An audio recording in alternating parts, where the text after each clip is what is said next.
All right. So, hello, YouTube. So, I see Pete Hegseth is running around Capitol Hill having conversations with the senators and congressmen, as he should, stand up for himself and get the truth told. I think if what I've seen today and what I've heard on the radio is true, then Pete should have a shot at being the Secretary of Defense, and there shouldn't be any issues there, honestly. But bringing Ron DeSantis in, there's like no way, absolutely not. Ron's a good Florida governor, but I think that's as far as his career should go, in my opinion. I understand he's term limited, but that's okay. He could run for senator. There's something I wanted to look up, but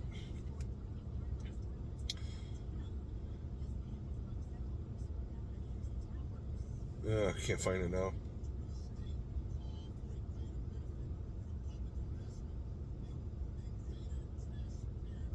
Oh, this nonsense with war with Russia. I mean, Russia can't even defeat Ukraine. Yeah, they're going to start a war with Nato, or NATO wants to start a war with Russia. I don't see a win there. I don't see a purpose. I don't see anything to be gained by overthrowing Putin. We're not nation building, right? I mean, we've heard that said a number of times. So I don't see any strategic value in competing with Russia on resources. I mean, that doesn't make any sense. I don't see that happening. The French would get their ass kicked. Germany is so weak right now with their immigrant nightmare they have going on. Italy's the same way. Greece is the same way. There's so much turmoil going on in the European Union that we're not being told. I think I saw something like, and I can't remember what country it is. They've had 11,000. Maybe it's Italy. They've had 11,000 rapes, and the person reporting it said it came out to like 5 rapes a day from illegal immigrants in that country. And so why isn't that being reported on the mainstream media, the national news? It's pretty simple, right? I shouldn't have to tell you. If you're watching my channel, it's not rocket science.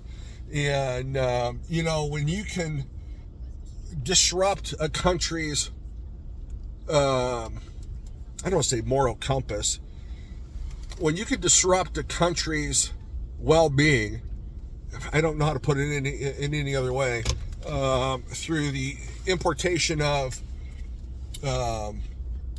foreign nationals that are taking resources from your country, like what the Democrats did with FEMA. Thousands and millions of dollars stolen out of FEMA, maybe billions of dollars stolen out of FEMA to take care to take care of its own people. There's a method there. Germany's done it. Most of the European countries have done it. They've taken resources for their own citizens, and they're giving it to these people that have no loyalty to their host country, none whatsoever. And you could see that with certain ethnic groups in these European countries that are flying flags that are not of their origin. The vandalism that I've seen, that folks have shown on YouTube throughout Europe is just disgusting. So again, I just don't see how NATO going to war with Russia when you look at these individual countries, is going to do anything. Russia is a paper tiger. You know, they've always been a paper tiger. They have a lot of tanks, but you know, so what? It's like having a lot of paper clips. You know, I mean, you can see what a drone can do to a Russian tank. You know, 2 drones, boom, or 1 drone, it's done.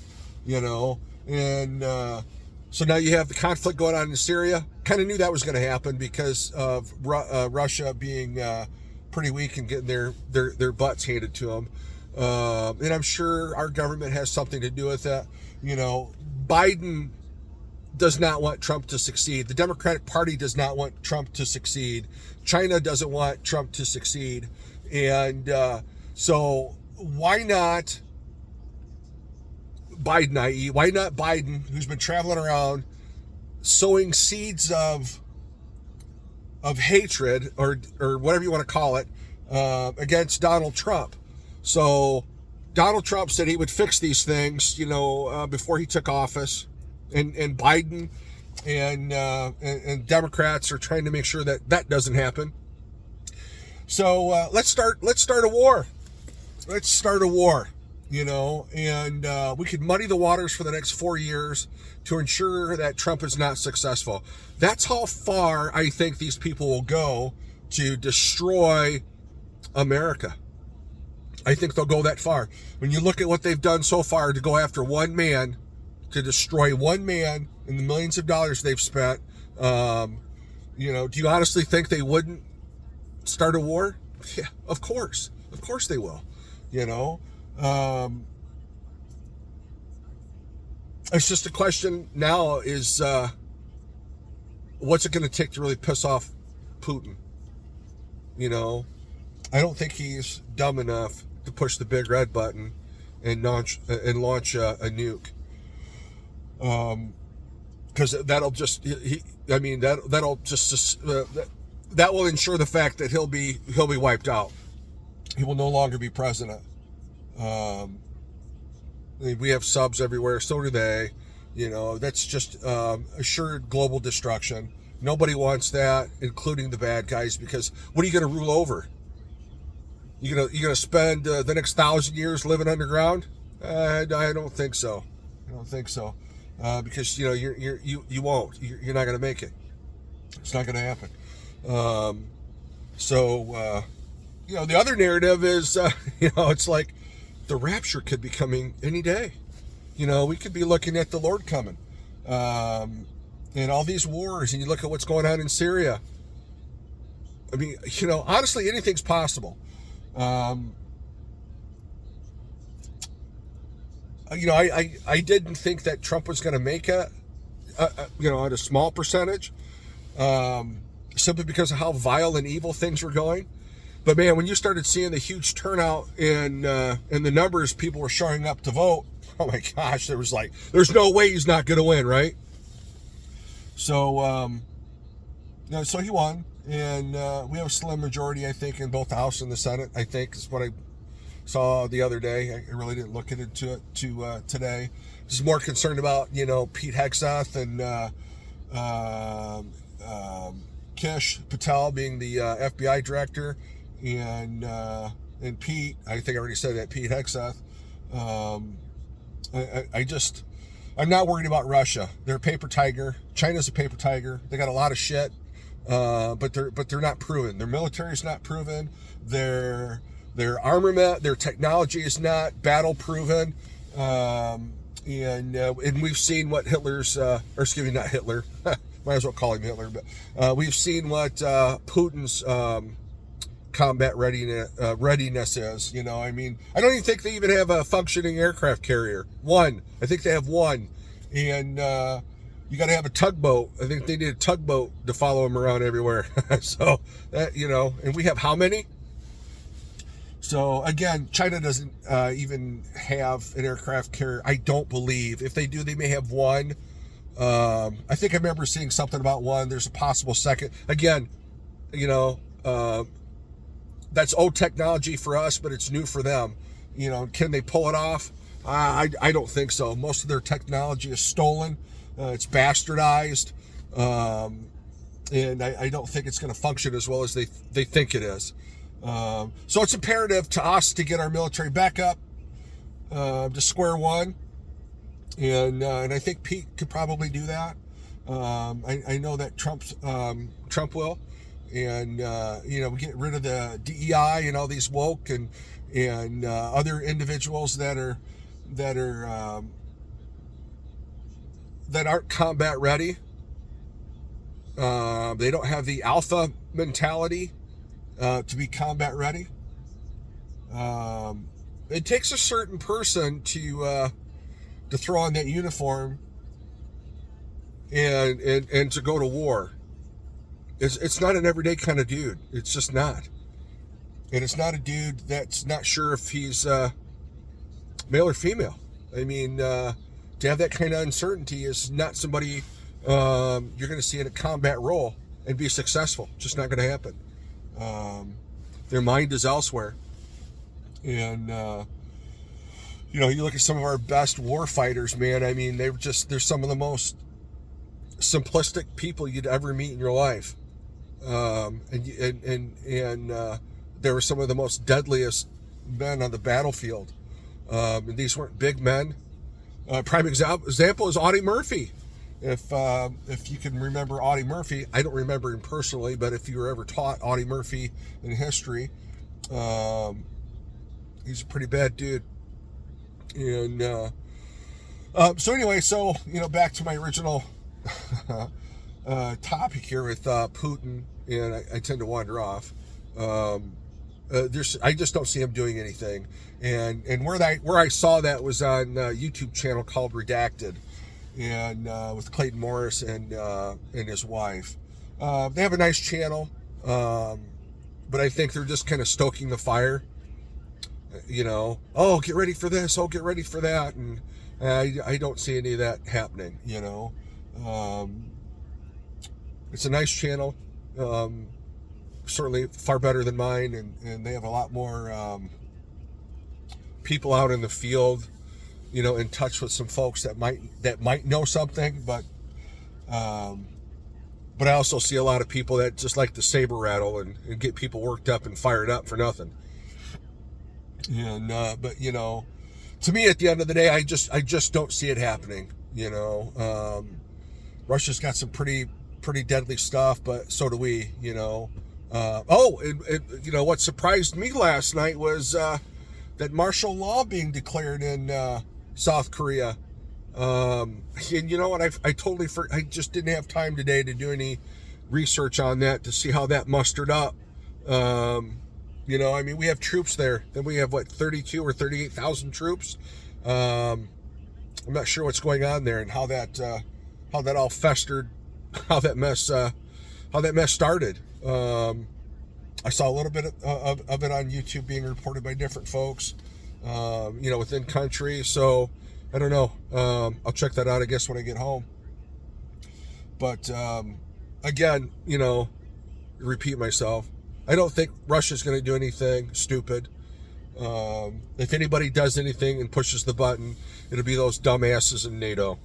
And then they'll be looking for the United States to back them up.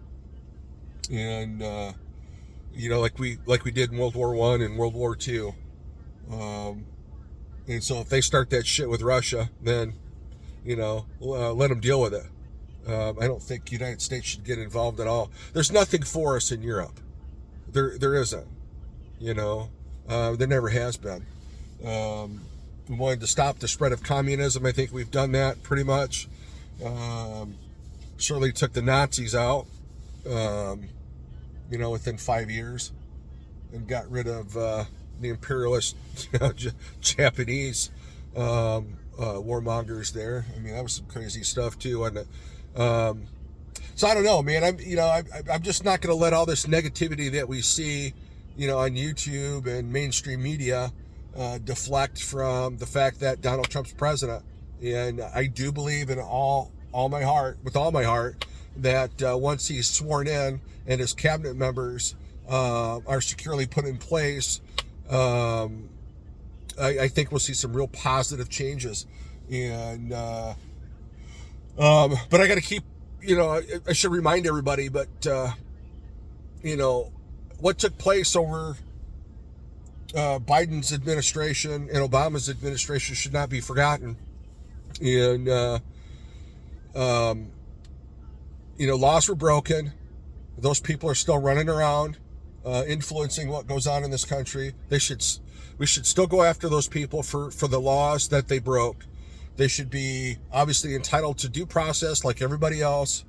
But remember what the Democrats were famous for saying, no one is above the law. How many times do we see these idiots, slam their fist down on their desk or their conference room table and demand that nobody's above the law?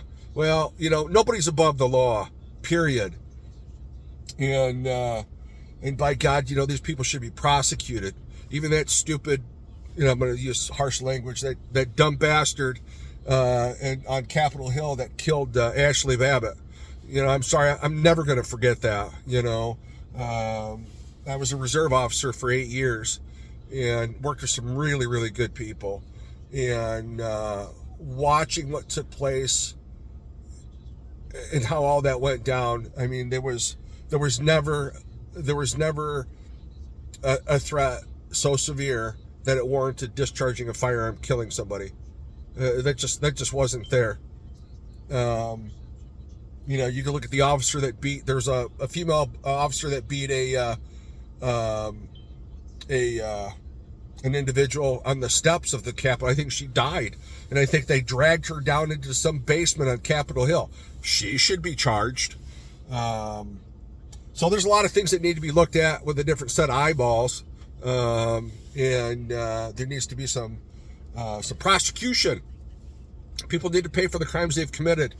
Gosh, I want to see Nancy Pelosi and Hillary Clinton in prison. I don't care that they're freaking 80 years old, but I'd like to see them in prison in an orange jumpsuit for the balance of their life. That's where they belong. You commit the crime, you do the time, and your power and money should not keep you from that. Power and money, Epstein, all that stuff should be his blue book or black book or whatever book should be made public. And that moronic idiot, P. Diddy, Puff Daddy, everything that he's done should be made public. Once you've committed these heinous crimes, and obviously through a grand jury, he was found guilty of those crimes and warranted his arrest. That should all be made public. And all those celebrities that partied with Puff Daddy should be exposed. I don't care. If they were involved with the guy, they were at his house, bring his name up. If they're innocent, they got nothing to fear, right? But I don't think so. And I think the rest of America feels the same way. So I love being able to get on this channel, just rant and talk, express myself. I think everybody should have an opportunity to do that. And I think as Americans, we're so blessed and privileged to be in this country.